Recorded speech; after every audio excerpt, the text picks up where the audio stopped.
anterior a gente juntou todos esses circuitos e agora a gente consegue controlar a vez de cada cor que o nosso circuito vai apitar. Então, se eu escolher rosa e amarelo e eu começar, ele vai dar amarelo, depois da próxima rodada, amarelo e rosa.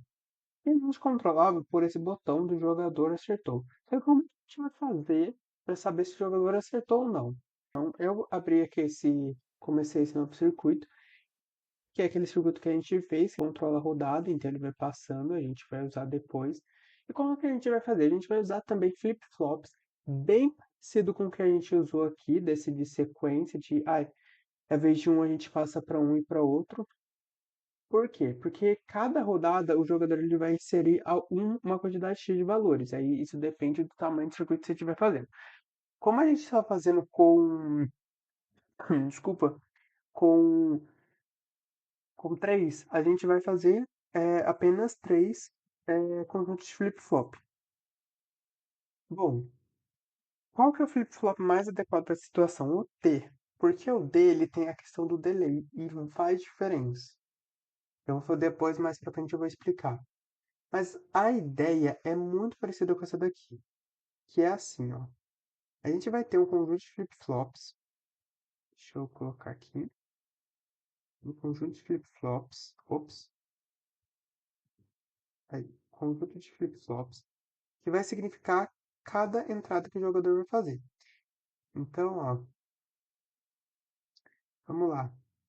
Na primeira jogada, na primeira rodada, o jogador vai inserir apenas um valor. Depois ele vai inserir o primeiro, depois o segundo. Depois ele vai inserir o primeiro, o segundo e o terceiro.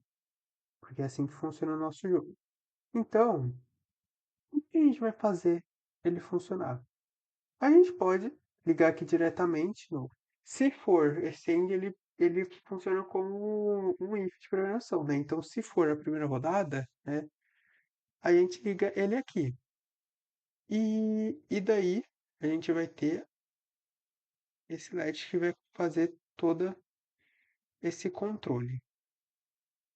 Eu também vou colocar um botão que ele vai resetar todos os flip-flops, porque é bem importante a gente já ter esse reset já pronto, mas ele vai entrar depois de uma forma mais automática. Mas por enquanto, a gente coloca aqui mais manual mesmo. E qual que vai ser a nossa entrada, né? A gente vai colocar esses flip-flops em série também. E qual que vai ser, então, a nossa entrada aqui? Eu estava pensando aqui, inclusive, antes de continuar, acho que a forma mais inteligente que a gente pode fazer, na verdade, é colocar. Ops, tinha outro flip-flop aqui em cima. É colocar a entrada barrada de um no outro. E depois a gente vai ver o resultado de por que isso. Mas beleza. Como que a gente vai controlar o clock, né? Se o nosso dado está vindo daqui, como é que a gente controla o nosso clock? Aí é que tá, né? A gente vai colocar a entrada aqui. Então, essa entrada e a do 2 aqui é a entrada do 3. Então, quando for a terceira, ele vai ligar este conjunto de. Ops. Se for a terceira, ele vai ligar esse conjunto de flip-flops. Se for a segunda, ele vai ligar essa. Se for a primeira, ele vai ligar esse. Esse, né? Beleza. Vamos pensar agora o que pode ser nosso clock. O que o jogador vai acionar que vai dizer se é o próximo ou não. É os botões, são esses quatro botões, que são os que o jogador vão ter acesso. O jogador vai ter acesso durante ali a jogada. Então, a gente pode colocar um OR englobando os quatro botões. Vou colocar aqui quatro. Porque qualquer um desses botões forem acionados, ele vai passar o clock.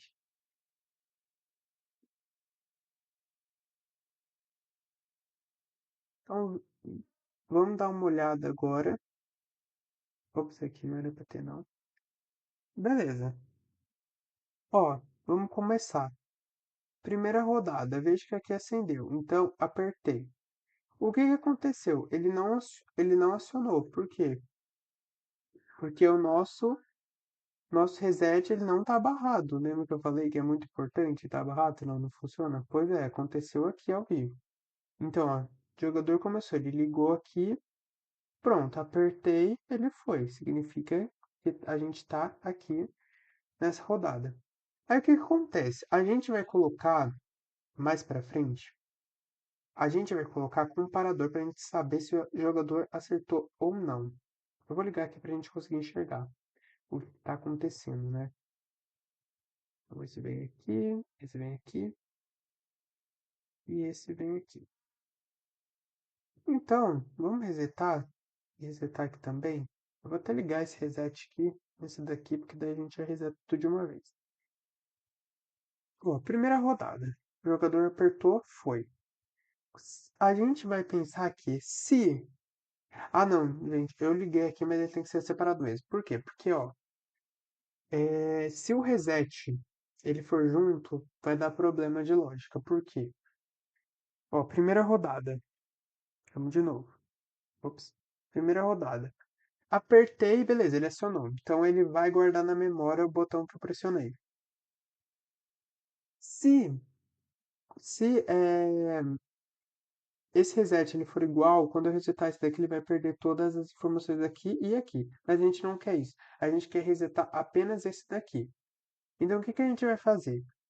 Se o nosso jogador ele acertar, ele vai resetar esse daqui, a gente vai ter um comando que vai vir do nosso comparador, ele vai resetar esse e vai pular a rodada para o próximo. Porque daí quando eu apertar, ó, aí ele apertou rosa e amarelo, então ele transicionou. Acertou os dois, reseta aqui e pula para a próxima rodada.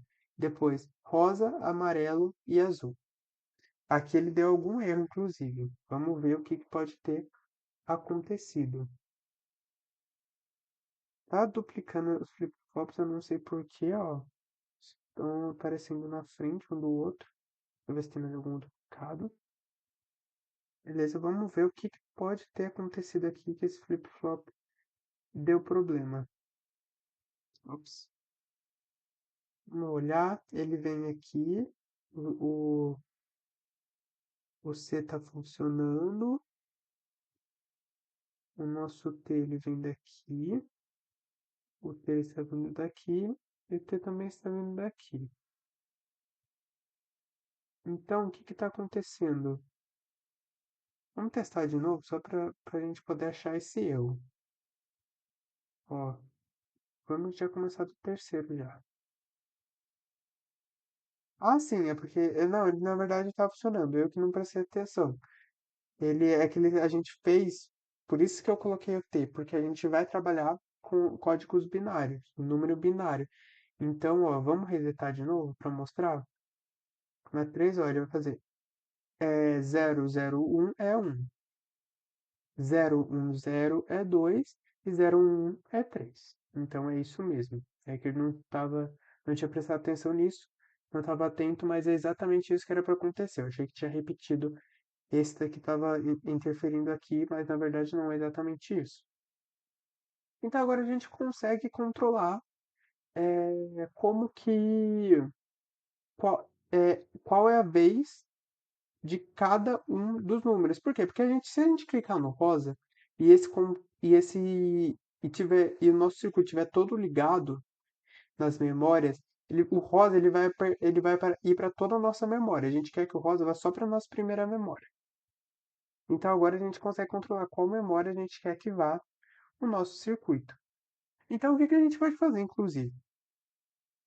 Esses aqui que são simples, que é 0 ou 1 e esse que é 0, 1 ou 1 e 0, a gente mantém dessa forma. Só que o 3 a gente vai começar a trabalhar ele de uma forma realmente para a gente trabalhar a questão do número que a gente colocou aqui.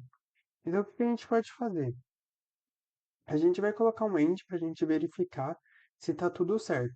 Então, assim, se ele for 1, ele vai ser 1, 0 e 0. Se ele for, deixa eu virar aqui. Se ele for 2, ele vai ser 0, colocar um note aqui, vai ser 0, 1 e 0. Coisa ele tá aqui ligado. Se ele for 3, ele vai ser 1, 1 e 0. Tá? Então, a gente vai clicar aqui.